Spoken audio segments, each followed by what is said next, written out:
I'm wondering if this piece about U.S. firms warning against unprecedented Hong Kong cyber rules is evidence that Hong Kong can no longer be differentiated from communist China. I mean, American companies this morning are warning that proposed cyber regulations in Hong Kong could grant its government unprecedented access to their computers, a threat to tech giants operating in the region, Gordon. As you know, you've talked about this so much. The legislation in Hong Kong would allow authorities to connect equipment to private firms' computer systems and install programs on them.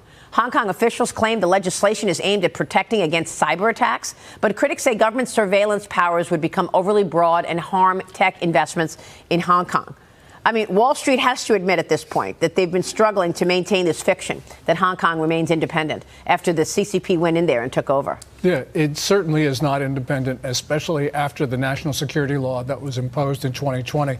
These cyber rules are basically the same as the rules that China put in place about 18 months, 2 years ago, which essentially gives the party total run of access of foreign computer systems, which means if you're a foreign company, you let them into your system in China, you're letting them into your system worldwide, unless you do what some companies, which is to just air gap their China operations. I don't know how you do that if you're a major bank. I mean, JP Morgan is there, Bank of America is there. Are they all being surveilled? Yeah.